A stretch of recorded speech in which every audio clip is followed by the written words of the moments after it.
Hello, everyone, and welcome to episode 73 of the Anime Banter podcast with your host, Turtle, Sean, and Mike. Thank you for joining us today. How are you two doing? I am doing amazing. How about you? I'm beat, and I'm getting tired for traveling. Well, I'm getting geared up. Sorry, I'm getting geared up for traveling. Uh, and our loyal listeners will not hear me on the show next week. Oh no. Where do you think you're going, man? Just a little place called Hawaii. Oh, Um, I never authorized that. oh crap. I make didn't sure get the you don't memo. do make sure you don't do the Brady Bunch Tiki necklace. I'm unfamiliar with that reference. Will that curse me? Yes, I forget the exact thing of what happened, but they went to Hawaii the one time, and there was like a necklace that whoever wore it brought them like bad luck. Oh crap. My Uh, luck's usually good, so I don't need any of that. I know of the Brady Bunch, but I never really liked that show, so I didn't really watch it. You know, the most relevant, up to date references here on the Anime Banter podcast. Absolutely.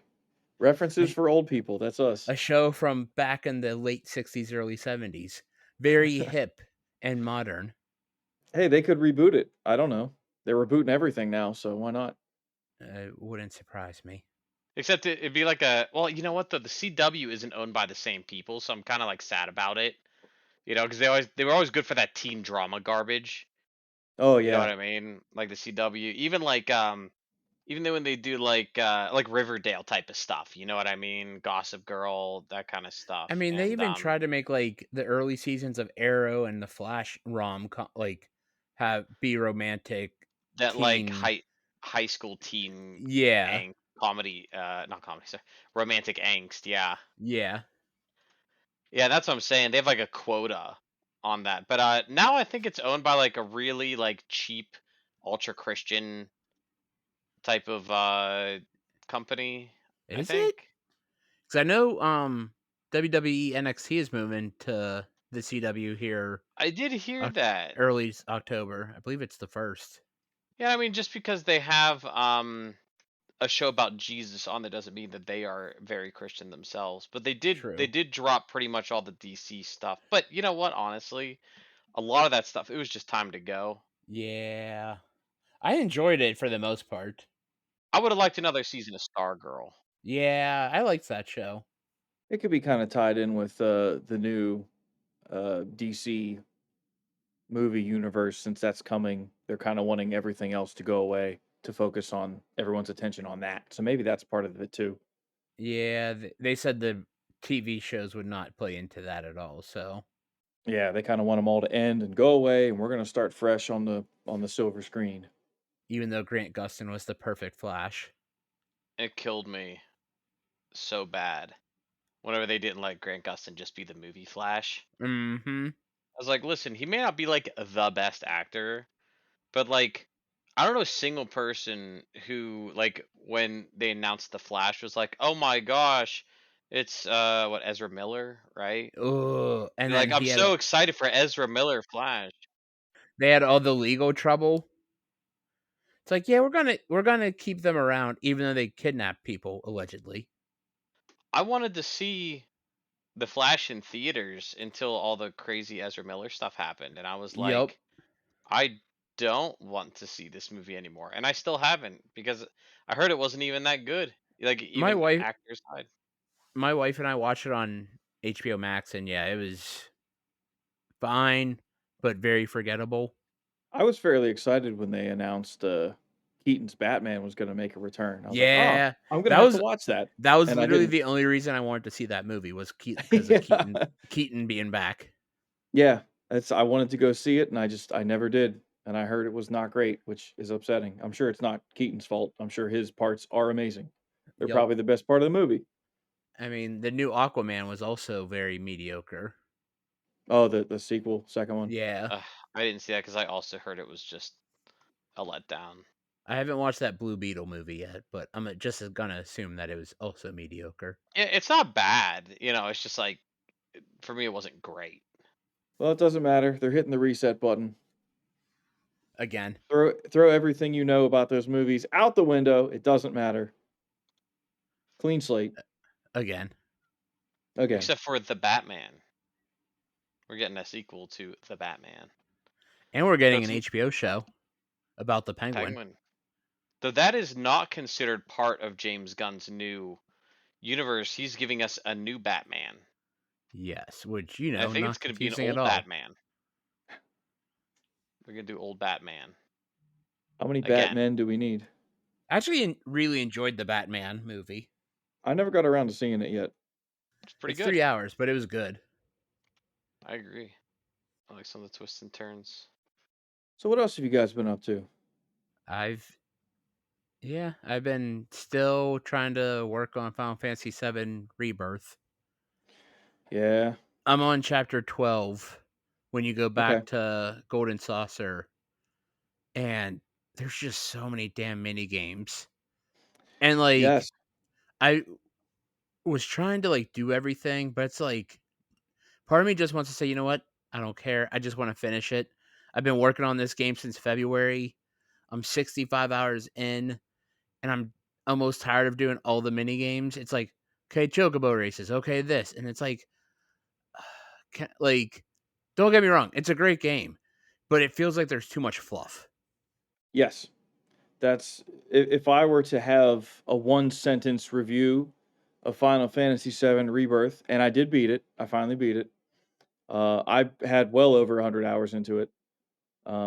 I did not do everything. I did reach the point where I gave up and just beat the game. If I were to sum it up in one sentence, what did you think of Final Fantasy VII Rebirth? My sentence would be too many fucking mini games. Just too many. I'm all for a couple here and there to break up, some of the story, some of the heaviness, but there's just way too many. So Square Enix, I know you're not listening to me. You're not listening to this podcast. Tone down the mini games on part 3, like a lot. We don't need that many. It's okay. All you needed was Queen's Blood. That's all you needed. Yeah. Like the Queen's Blood, have the bike racing game and the Gold Saucer if anybody wants to do that. I don't. I didn't enjoy the 3D. I And like the old one better. how did you make one of the most fun things from the original 7, the chocobo racing, into something so blah in Yeah, and Rebirth? grindy. Yeah.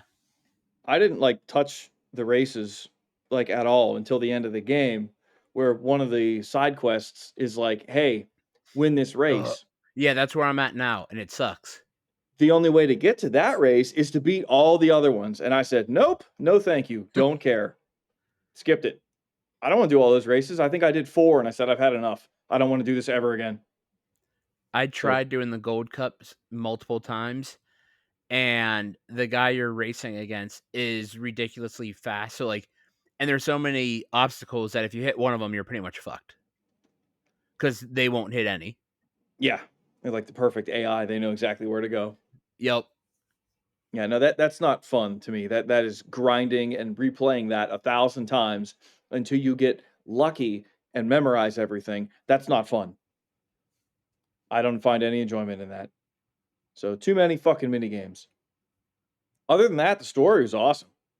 And while I haven't been playing Final Fantasy VII Rebirth because of mini games, I finally picked up College Football 25, and oh boy, I feel like a kid again. Running a dynasty with 1-star Ball State, turning them into a powerhouse, recruiting all the gems. It's amazing. I wish I could just skip playing the game and just do the recruiting piece because I love the recruiting piece. That sounds like sports stuff. Cool. I'm not real big into sports, people. Yeah, I am, but I'm not a big college football guy. But I love Dynasty mode in when I play Madden. All I do is Dynasty mode, and I don't play a single game of football. All I do is simulate all the games because I just want to run my franchise and pick players and draft them and develop them and stuff. It's a lot of fun, and yeah, I don't know. It's just um I just don't have the time to pick up this one. But I never played the original, so I don't have nostalgia for the really old college football games. Sean, you playing anything? Yeah, a few things. I got into the invite only like a beta for Deadlock, Valve's new shooter MOBA. Um, when I first logged in, I saw some like the font choices and color choices they made, and I'm like, yo, this is Team Fortress 2. Like that's like the aesthetic reminds me very much of Team Fortress 2, and I say that in a complimenting way because I really like Team Fortress 2. I I played like a ton of hours in that game. In fact, does Steam have this up? Well, it says I've only played for 22 hours. But I feel like I played for more. I don't know. Either way, though, I picked up Deadlock.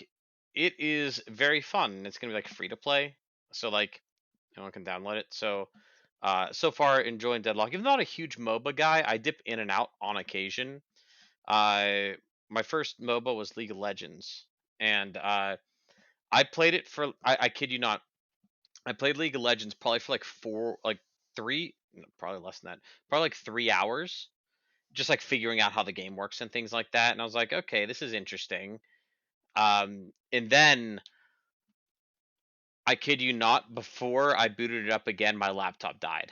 Now I'm not saying my laptop died because I downloaded League of Legends.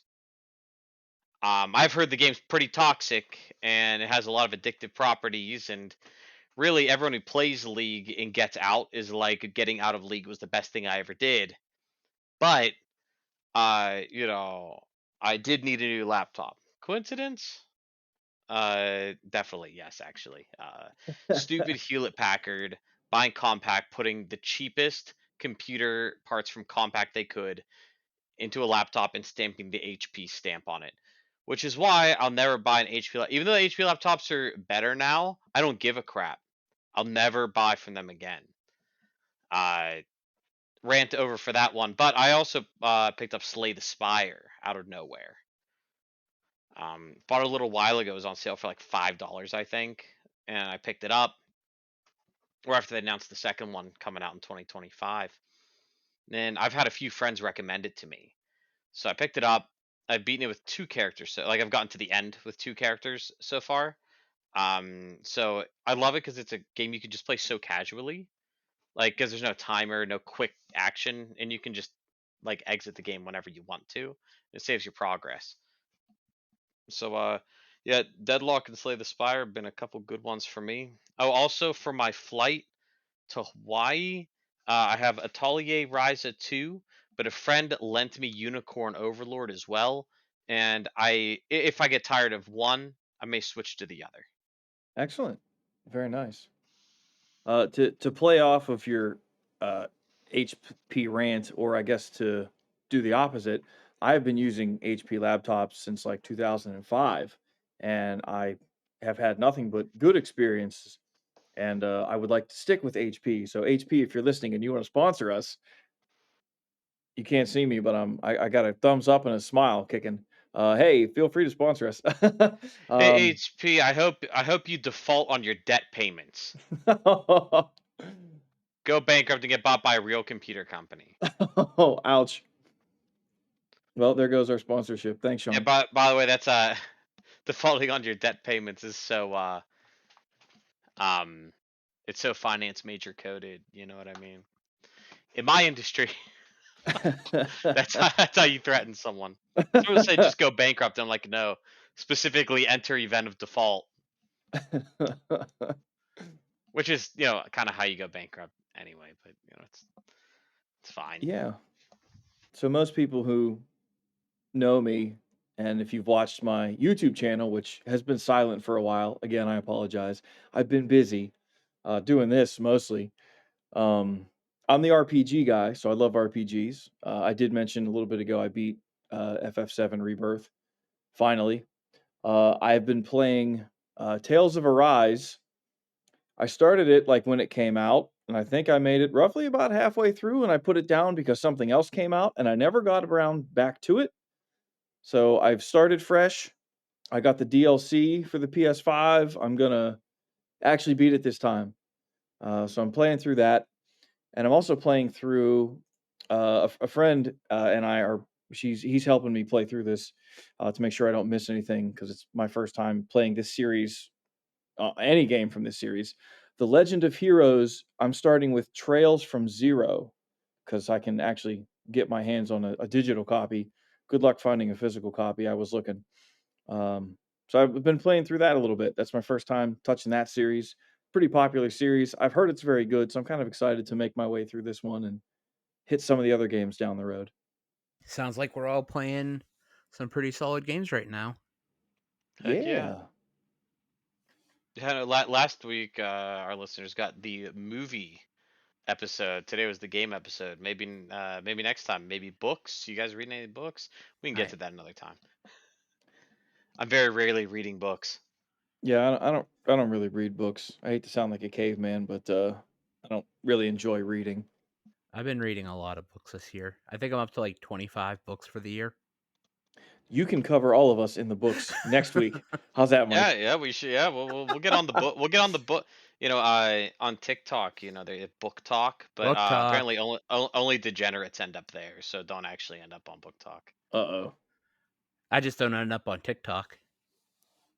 Oh, I've got TikTok. No, I I'm don't just do kidding. social media. Yeah, Turtle, get on it. Your No. mental health will improve drastically. You'll Somehow I blink doubt and that. hours will be gone, Yeah, and somehow you've achieved nothing. I don't need that in my life. Thanks. Yeah, maybe not. Today, we are talking about episode 11 of Kaiju number 8 and episode 149 of My Hero Academia. Kaiju number 8, episode 11. Kaiju number 8 captured. We're in a war room of various high-ranking officials of the Defense Force. We meet Deputy Director Keiji Itami and Chief of Staff Juzo Nogisaka. We see Shinomiya's father, Aizawa, at the head of the table. Acknowledge him. They're trying to figure out the best course of action to take with Kaiju number 8. Aizawa says they are going to demand the 3rd Division to hand over Kaiju number 8. That's expected. Don't do it. Fight for your friends. Yeah, it's the military. We're gonna have a civil war in the Defense Chain of Force. command. Chain of command and such. Yeah, I would be like, yeah, man, I like Kafka, but not enough to fight my commanding officer for him. We see Kafka in human form locked into a chair. He is being examined and having his vitals checked from another room. We learn that Kafka has been locked up for a day. We get a flashback to him and Shinomiya at the diner. Shinomiya tells him if the rumors are true, they will kill him and use his body to make weapons. And that's terrifying. That is terrifying. Like the fact that they kill kaiju, like the powerful kaiju, and like we don't know for sure yet. It's just a rumor, but like it's like, oh yeah, there's this big kaiju. We killed it. All right, cleanup crew. Chop it up, but don't get rid of it. Send it here, and we're gonna turn it into a weapon somehow. From last week's episode, I was thinking about, what could happen to Kafka when the military abducts him. Since he's the main character, you kind of assume that like two things are going to happen. One, he's going to continue working for the military, or he's going to find a way to get free and kind of run around as like a fugitive.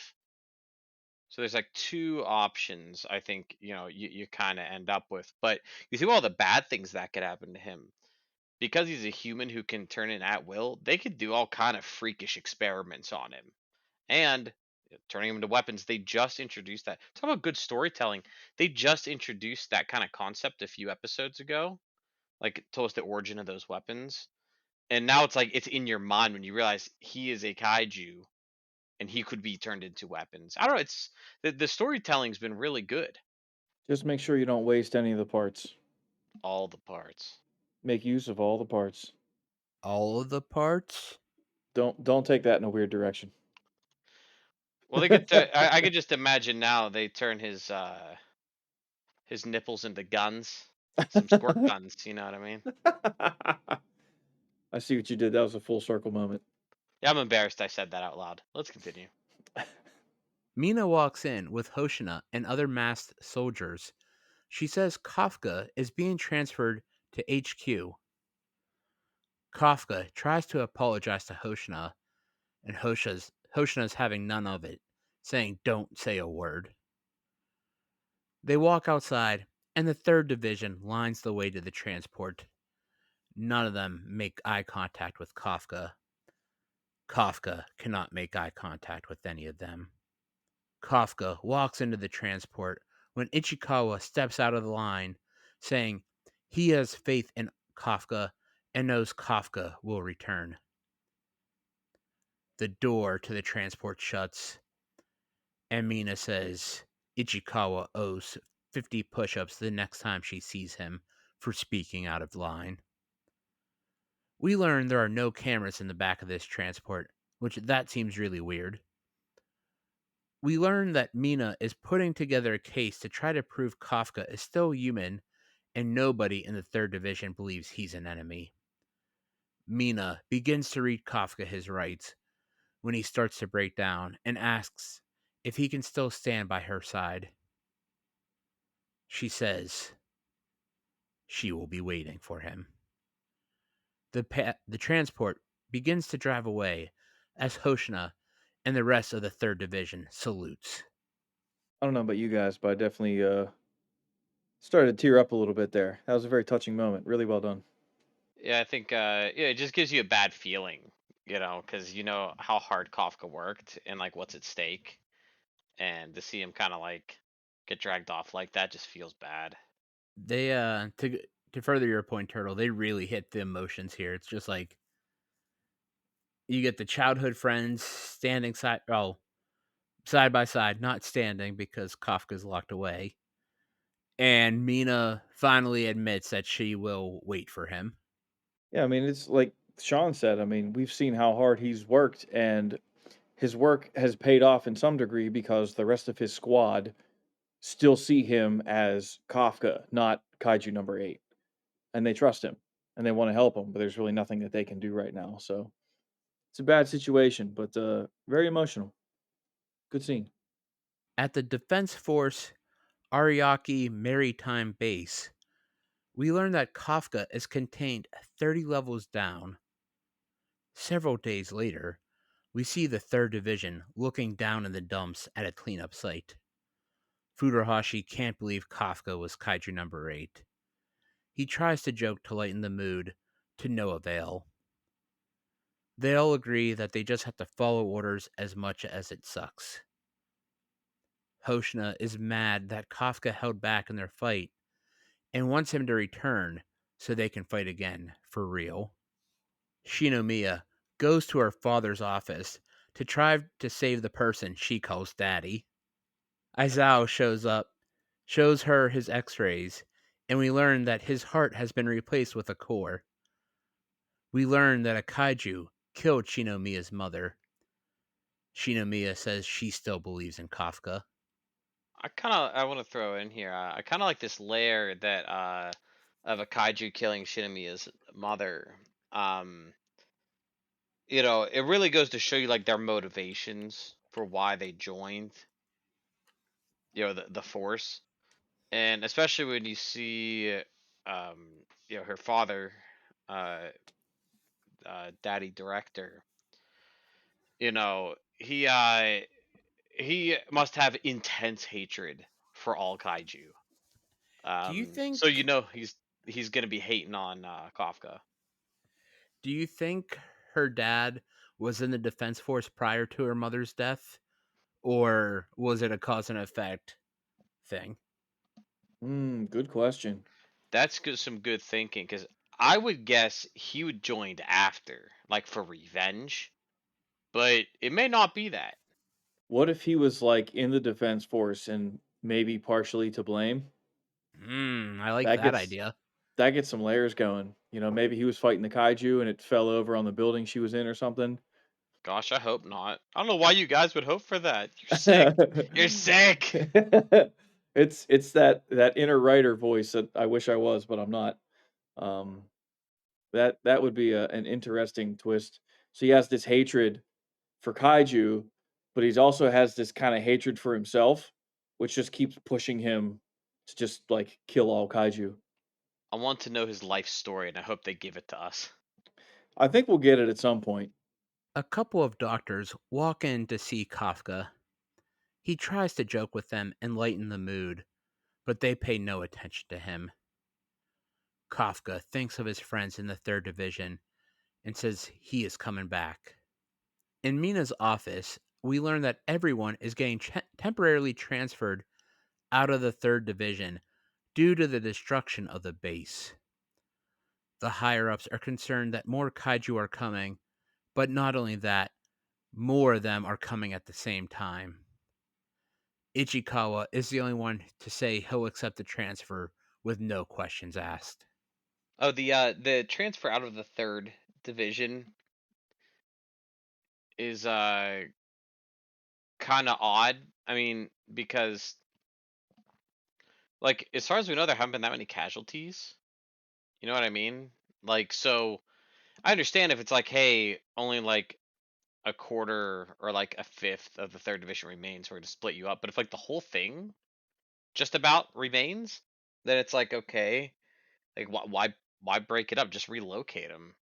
Yeah, it's interesting. I mean, I get that like they have no headquarters, but that can be rebuilt either in the same location or just move it to a different location.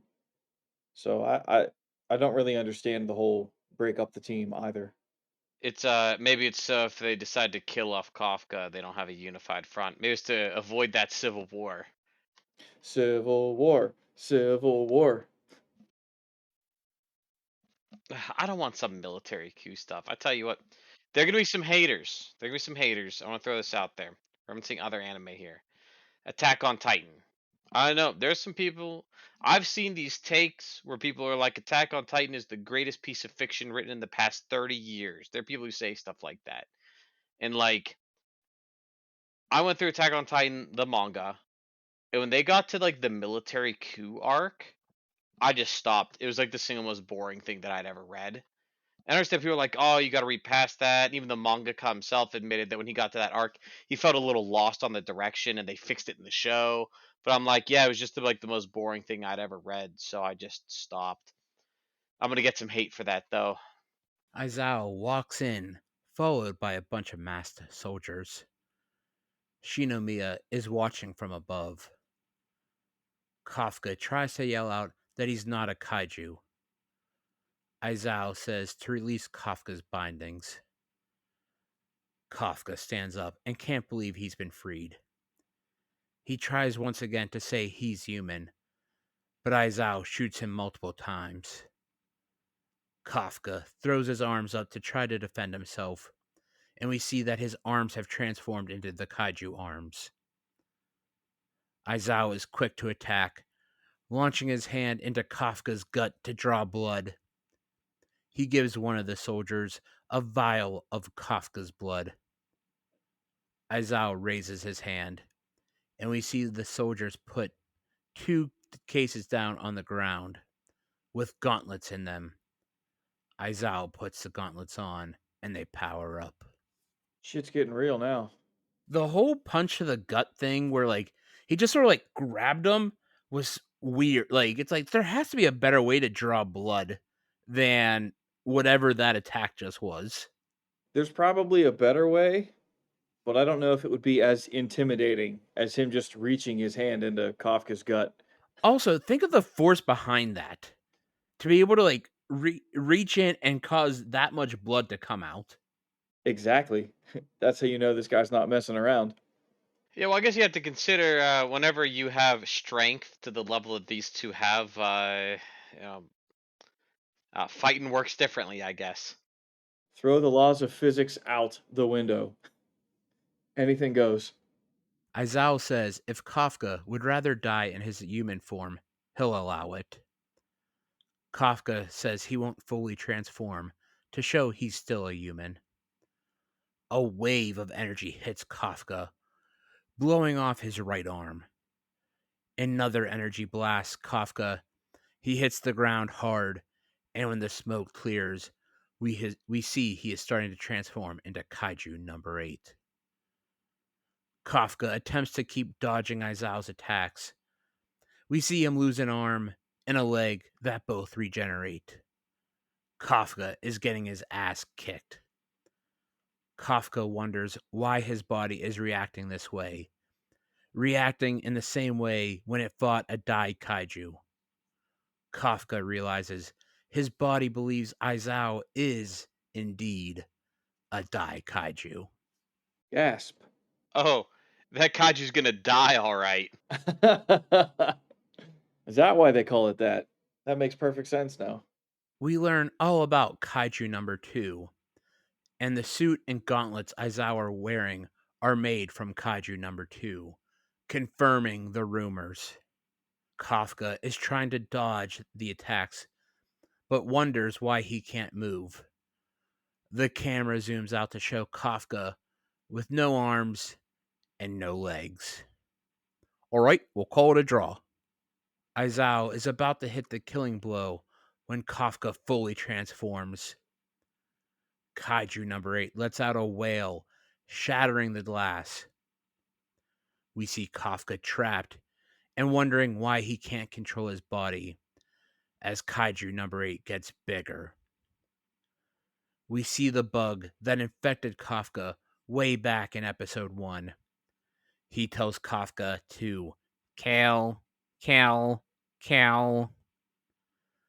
Kaiju number 8 charges at Aizawa as Shinomiya shouts that he is still human as the episode ends. I hate this ending. What a cliffhanger. That's why I hate it. I was waiting for And somebody to ask me why. just think, Turtle, with Sean going away, we won't be able to watch the finale for another couple weeks. BS. I'm watching it later. I need to see how it ends. Yeah, it's not allowed to talk about it for a few weeks. That's right. But you can I watch can it as watch it. soon as we're done recording. That's right. Yeah. This is a hell of a cliffhanger. I mean, it's brutal to just prep this and then ending credits. See you next time. No. What? How could you? I believe when this episode originally aired, there was like a week or two break between this episode airing and the finale airing, Ooh. which is just like, That's insane. oh, like, could you imagine watching the show weekly and then it's like, oh, hey, by the way, here's this massive cliffhanger. You got to wait a couple weeks. That's rough. Yeah, that is unethical. Just straight Uh, up rude. very rude. Yeah. I'd be very unhappy. Yeah, with this stuff though, I've been wondering when we were to see the bug again. If I'm not mistaken, like when the bug came up to Kaiju inside his body, mind, whatever's happening there, it was saying kill, kill, kill Kaiju, I think. So like the bug is just trying to just murder Kaiju. And I guess because of the gauntlets, it thinks that Director Daddy is a Kaiju. Oh, I didn't catch that. I thought he was just telling the kaiju to kill. Yeah, I think it repeated kill, and I think the last thing it said was kill Kaiju, and then it cut away. So clearly, there's something to this bug that they haven't explained yet, which I've been asking since like episode 1. What the hell's going on with this? It's kind of weird they haven't talked about the bug much. Yeah, it is. I also thought when they said kill kaiju, I thought it was more of a command, like Kafka, you're the kaiju, kill whoever stands in your way. That's what I thought too. Yeah. Okay, I kind of took it the other way, like it was telling Kafka to kill Kaiju. Better rewatch the episode.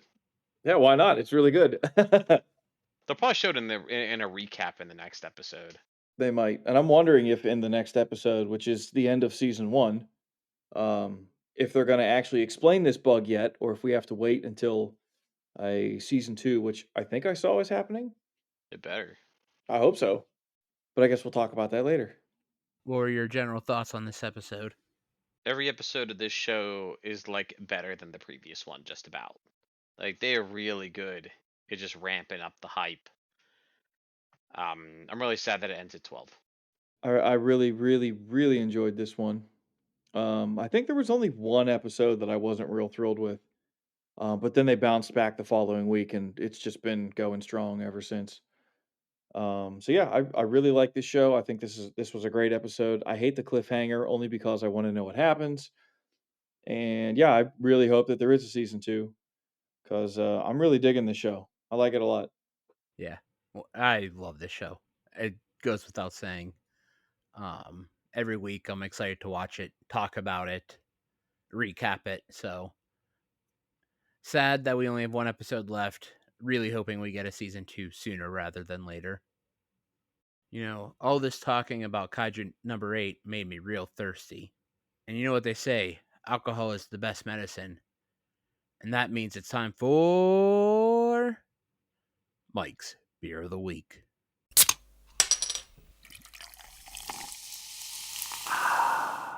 This week's beer comes to you from New Belgium Brewing, and it is their Voodoo Ranger Fruit Force IPA, a 9.5% fruited IPA. You know what, Turtle? Hit the anime ranter. Oh boys, ladies and gentlemen, you heard it. Let's hit the rant.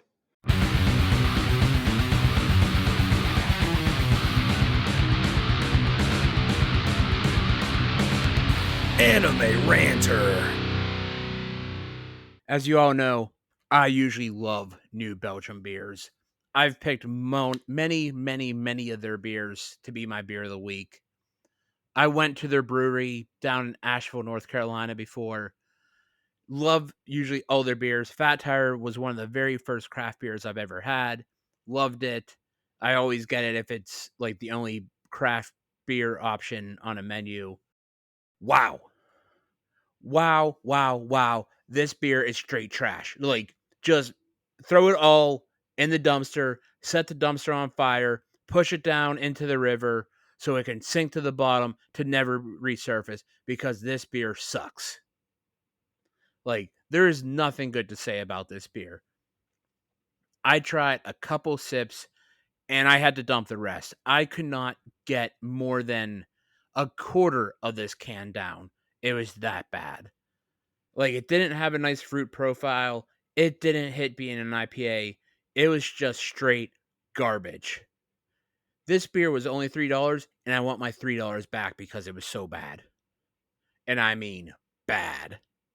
I am just so disappointed in this beer because this is one of the few times that New Belgium has absolutely whiffed on a beer. And usually their Voodoo Ranger beers are fantastic, but this beer sucks. It sucks. Don't try it. Don't even look at it if you're seeing it in a beer distributor. Just turn the can around so no one has to look at this beer. Throw it in a clearance bin. That's too good for it. Just throw it in the trash. Beer distributors, just get rid of it. You don't want this beer on your shelves. You're not making money off it. It sucks. It's trash. No one wants it. Bad. The untapped average rating is a 3.47, and I give it a 0.25, and that's only because I can't go lower on untapped. Anime Ranter. Yikes, that sounded pretty awful there. Now that our thirst has been painstakingly quenched, let's shift gears to talk about My Hero Academia, Season 7. My Hero Academia, Episode 149, Light Fades to Rain. Eraserhead is wondering where the hell Deku is. Sun Eater, Nejire, and Lemillion vow to protect everyone until Deku shows up. Lemillion says, let's show everyone the power of the big three. I'm so happy to see Lemillion back in action. I'm glad the power erasure was temporary, but yeah, I'm sure the big three is gonna have plenty of firepower to beat the big bad. It's always hard whenever you know who the main character is, you know who the big bad is, and you do some meta. It's just the way writing works. It just sucks when you're like, man, these really cool characters. Like I said, my favorite ending of the story, been Star and Stripe just kills Shigaraki right then and there. And then it's like, well, back to one for all. Plan didn't work. Or all for one, I mean, But I don't know. I just the big three are cool. I like them. I like their designs and everything. I just can't take them seriously enough to beat Shigaraki. Yeah, I mean, we all know it's not going to happen. Shigaraki has his foot on Bakugo's head. He continues to beat on him. He can't wait to toss Bakugo's corpse at Deku's feet. Shigaraki calls Bakugo garbage, which seems to wake him up. Neji shoots a ray down at Bakugo and Shigaraki to stop the attack on Bakugo. Sun Eater tries to poison Shigaraki to no avail. Lemillion appears and saves Bakugo. Shigaraki says Lemillion has a stupid face. And I mean, he's not wrong. Lemillion says Shigaraki is just mad because he's never experienced the power of friendship. I love that Lemillion looks like the dude from Fallout. He really does look like the bobblehead. That's awesome. I love it. I want a Lemillion bobblehead now, as dressed up as the Fallout Pip-Boy. Oh, but by the way, the power of friendship. Well, hold up. Now the power of friendship's in play. Big Three gonna win. You cannot defeat the power of friendship. It's the strongest force in anime. Power of friendship is undefeated. I think it's the strongest force in like the universe. In the multiverse. In the multiverse? Yeah, throughout multiverse. Everyone's confused now. And I threw out the multiverse. Whoa. Most people don't even know what that is. It's like double secret probation. In fact, I don't even know what that is. It's that secretive that no one will know. That's right. No one can know. I always love an anime though, by the way, whenever they're like, we win because we have friends and you don't. And I'm like, great, all the popular kids win all the time. Dang, like the lonely misfit just can't catch a break, man. You just get wailed on. To be fair, if you're a lonely misfit, and I guess you start plotting the destruction of like the country or the planet or something, you deserve to get wailed on. But yeah, they're like, and then they defeat the villain, and then the villain's like, and if they don't kill him, then it's like, well, it doesn't change the fact that I have no friends. But hopefully, then they just go to jail. But usually they don't. I don't know. Listen, anime is weird. Best Jeanist goes to Bakugo to try to patch him up. Bakugo begins to cry as Best Jeanist tells him he did an excellent job. Bakugo is ready to keep fighting, even though he is badly injured. I absolutely loved the visuals of the tears falling down his face with the little fireworks by them. You know that this is leading to something super cool. Yeah, the visuals for this particular moment are incredible. And I was super excited to see what was coming up next because I knew he wasn't done. Oh, sorry. I read the manga. Continue. Lemillion says if Shigaraki had friends, he wouldn't be doing this, and destruction would be the last thing on his mind. We get a flashback of a young Shigaraki. He says he has friends. He has plenty of friends. Lemillion apologizes. Shigaraki sees a young, crying version of himself hidden within him. Friends? What do you know about friends? I got all the friends. I got so many friends, I can't even name any of them right now. Like it's just too many. I have more friends than you have friends. Like my dog is my friend, and my sister's my friend, and my dog's my friend. I love how Lemillion's like, "Oh, my bad. Sorry. Didn't realize you actually had friends." Yeah, he didn't know what to say after that. He's like, I got all the friends. He's like, oh, sorry, man. It's like, "Oh, Well, That was really good. hold on, guys. Shigaraki, he has friends, so that means he wins now. He has a friend for every finger. He's got a lot of fingers in this episode. He does. So he's got that many friends. That's why he can't name any of them. There's just too many. Too many fingers. I mean friends. We see the big three talking about their plan to take down Shigaraki. Best Jeanist and Bakugo show up looking not great. Shigaraki says they have designed their own coffins. Kind of. That's a pretty metal line. I approved that line. It's like, oh yeah, this is the coffin in the sky. It felt very much like the meme of call the ambulance, but not for me. We get a flashback of a young Neji asking about everyone's quirks in school and how they work. She's very flighty. The other students tell her to stop looking down on them and how annoying her voice is. We learn the more she wanted to learn about her classmates, the more they withdrew from her. It wasn't until Sun Eater and Lemillion came around to be friends with her, and that is when her life begun to get better. The power of friendship. Friendship! Present day, we see Nejire has been feeding her rays to Sun Eater to power up while he's been hidden.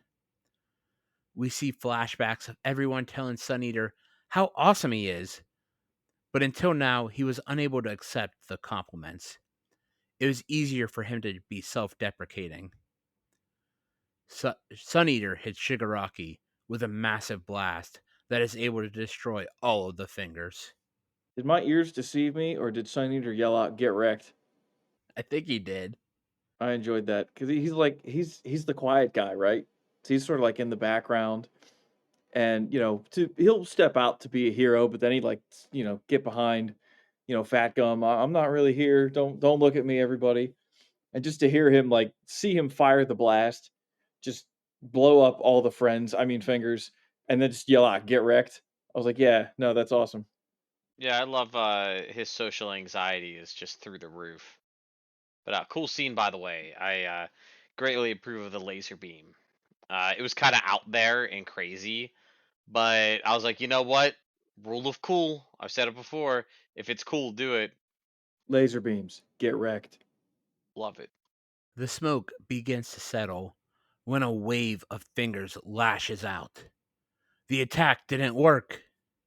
Bakugo steps up, ready for round 2. Best Jeanist tries to tell him to stop, but Bakugo uses his tears to increase his speed. He can see Shigaraki's attack pattern. Everyone is shocked that Bakugo is able to dodge the attacks. We learn that Bakugo's sweat for his quirk is now able to come out of every pore, not just his hands. Bakugo says he will catch up to Deku. Shigaraki calls him an extra. Yeah, but I kind of agree. Here's where I'm gonna catch more hate. Man, I'm gonna catch so much hate this week. Just in general. I don't think Bakugo's that great a character. I think he's a good character for pushing Deku forward. I think his quirk is a little lackluster. In all honesty, they make it cooler than it should be. Um, and I don't know. I just don't see how he could ever keep up with Deku or even Todoroki. I just don't really see it. I could see him getting above some of the other members of the class, but Deku and Todoroki, in my opinion, they'll say "Oh, this is the big three of this class." I think it should be a big two of this class, and it should just be Todoroki and Deku. So sorry, Bakugo fans. Also, I don't ship him and Deku together, or him and Uraraka. Also, sorry, Bakugo fans. So you're I'm just taking a dump on all the Bakugo fans right now. So you're just you drumming know, up all this hatred, and then you're going to be gone for a couple yeah. weeks to And leave what's us with about that? the aftermath. What's about to happen to him? Warranted. Oh, wow. I don't know. I kind of like Bakugo. He usually makes me laugh when he's yelling and screaming and carrying on, but at the same time, I also think he can kick a lot of ass. Yeah, he's a good So extra. Like a couple laughs. Man, Sean is just bringing all of the Well, hate. Shigeroku just said it. brutal. The whole like Shigaraki speech has shifted to more like uh all for one. Yeah, all for one. So that this whole like mind melding thing, I don't even know who Shigaraki is anymore. If he's even in there, it sounds like he's just all for one instead. I don't know. Bakugo's fine. Unless your name is Sean, and then Bakugo's the worst. Yeah, I don't actually hate him that much. It's just that I don't know. I just think they make a bigger deal than he should be. But well, stuff's about to happen. We see a shadow of All Might behind Bakugo. And when I saw this happen, my mind immediately went to, was it the second movie where the power split between the two of them? both Bakugo and Deku had the power? It was one of the movies. I don't remember which number, but I also thought that, and I was very confused, and I don't know if that's canon, and if it is, when that takes place. They never really say when the movies take place in the timeline, besides the They first do one where not. they actually like went out of their way that season to like start planting seeds for the movie. Yeah. Bakugo begins talking to it about how he was so happy to finally meet him and how much he wanted his autograph. Bakugo gets blasted away from Shigaraki. Shigaraki says, from now on, this is his story. The episode ends with the trading card of All Might slowly falling to the ground, and we pan down to see what appears to be a dead Bakugo. Wow. Yeah, he ripped his freaking heart out. So I was kind of shocked the first time I watched this episode. I did watch it again before we recorded this just to refresh me, and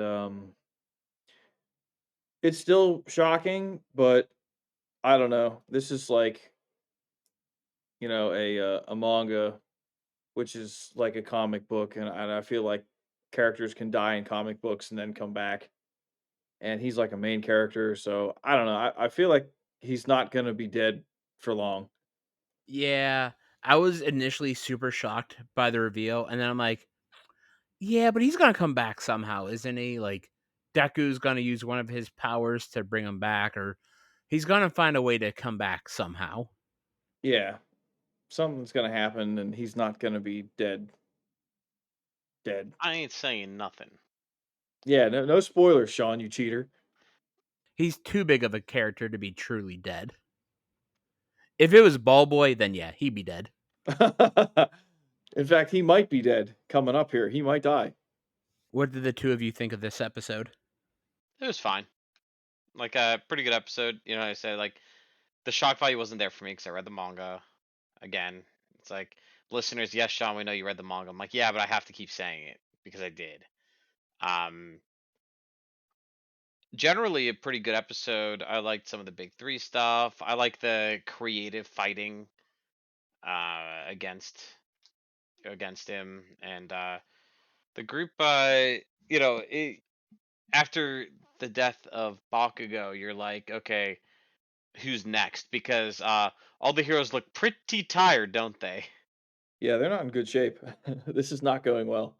Yeah, and it's like, oh, the heroes are making some progress, right? Like Todoroki beat Dobby, yada yada yada, and then the preview's like, next episode, Dobby is back. It's like, wait, what? Like he just got his ass beat. What do you mean he's back? I called that, by the way. If you go back and listen to our episodes when we talked about that, he had that little flame or whatever come up, and I said, I think he's coming back. I don't think he's done yet. So I called it. I did not read the manga. Hey, I've been saying that the heroes need to start executing the villains here. It's war now. I'm just saying, man. You know, those icicles should have impaled Dobby 1,000 times and killed him. I mean, he was knocked out. You could have just finished him off. If brothers killed each other during the American Civil War, brothers can kill each other in the Japanese Civil War. Of heroes and villains. You gotta pick a side. I personally, I really like this episode. My complaint with this final season so far has been like the flow, and I feel like this episode had really good flow. I thought it flowed really well compared to all the other ones. So this one I really liked, and the big shock at the end with Bakugo. I don't really think he's gonna die. I'm waiting for I remembered her name. I forgot her name last time. Recovery Girl. Her lips are just gonna like stretch across the battlefield and kiss him a couple times, and he'll be fine. What do you think? You think his fighting spirit is going to get him to stand back up? You know, his fighting spirit. Yeah, isn't You that a know, because song? Wasn't that like a it's a Naruto opening? Fighting Spirit. I think so. um Look it up. Let me yeah. know if I'm right, people. I don't know. That's the big thing. You know, in Japan, your fighting spirit. Yeah, who needs a heart? You don't need a heart. Fighting Spirit will get you through. Fighting spirit and the power of friendship. There is no stronger force in the multiverse. Did I get that right? The multiverse. Whoa, there's too many multis now. Well, now it's time for us to pick our waifu of the week in the regular multiverse.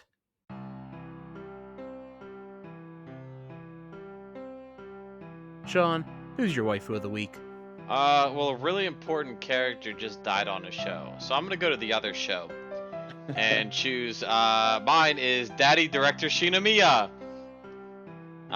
He's a pretty cool dude. He's the director of the Kaiju Defense Force, right? He himself has murdered a bunch of kaiju, and despite being an old man, he still got it. So You still got it. You still got it. you know the soldiers were chanting that from that control room as he's just wailing on Kaiju number 8. I fear that he may be my waifu of the week next week as well, depending on how long this fight goes. Turtle, who's your waifu of the week? Sean, you really don't like Bakugo, do you? No, he's fine. I say he's fine. I just don't love him as much as Sonic. Go easy on him, internet. Go easy. I'm the shock jock, you know what I mean? I gotta bring those hot takes. Yeah, exactly. Go easy on him, internet. Yeah, it's a little. I exaggerated just a little bit. This week, my waifu of the week, it's gonna be Bakugo. He died for like, I don't know, maybe a minute. He'll be back next episode. He'll be fine. Yeah, I mean, this potentially could be the end of Bakugo. I don't think it will be. I think they'll find some way to resurrect him somehow, whatever. But he had a really good moment. This episode was mostly about him kicking butt, especially in the second half. And yeah, I mean, I enjoy Bakugo as a character. He's not my favorite by any means, but he's usually pretty good and he kicks ass. And I felt like he kicked some ass today, and he took a big hit. He's going to be down for a little bit, but I think he'll get back up. I'm also going to go with Bakugo for pretty much every reason Turtle just said. And he died, even if just temporarily. But he died. He's fine. 'Tis but a scratch. Just a flesh wound. Thank you all for joining us this week as we watched Kaiju number 8 in My Hero Academia. We hope you join us next week for episode 74 of the Anime Banter podcast. Sean is out on assignment for the next couple of weeks, so we will be changing it up a bit with just Turtle and I. We are going to be doing a new show with just the two of us where Turtle is going to pick an anime for me to watch, and I'm going to watch the first 3 episodes for us to discuss if it's something that I would continue watching, what I liked about it, what I didn't like, etc. This goes back to our whole original idea of the podcast of me watching more anime. So, Turtle, I'm very excited to see what you have picked out for me to watch. What show are we watching? For your first 3 episodes, I'm choosing Free Ren Beyond Journey's End. Oh boy, I love that show. Oh wait, we already covered that, didn't we? Joking aside, we were talking a little bit before recording about what you have or haven't watched, and as much as I would love to say Yu Yu Hakusho, you informed me that you have seen some of that already, so we'll get back to talking about that some way or another somehow. But I'm choosing Code Geass because you said you have not seen that, and I happen to be a big fan of that, and apparently it's very, very popular. So I'm not the only one who enjoys it. So we're going to get you to enjoy it, hopefully. Looking forward to it. Code Geass is peak. It's really good, man. It is peak. It's a top 10 of all time for me, so enjoy it. Sean, and you enjoy being out on assignment. I will be out on assignment. It's gonna be good. When I get back, the return of Sean's travel blog, which I feel like I haven't had a travel blog, in quite a while, because I haven't done a lot of traveling this year. Which means I'm desperate for travel. I was gonna say, Sean, I think I've done more travel this year than you have. I think you have. And that's really a lot for me, but that's okay. Next year I'll have a couple travel vlogs. Yep. But I'm gonna enjoy it, and I hope you guys enjoy I hope you can enjoy Code Geass. Yeah, enjoy your assignment. We'll miss you, but have a great time. please give us a 5-star review on all platforms that allow reviews. If you are listening on YouTube, please like the video, hit the notification bell, leave a comment, and subscribe to the channel. The Anime Banter podcast can be found on Facebook, X, Instagram, Threads, and YouTube. Thank you all for joining, and we will talk to you next week.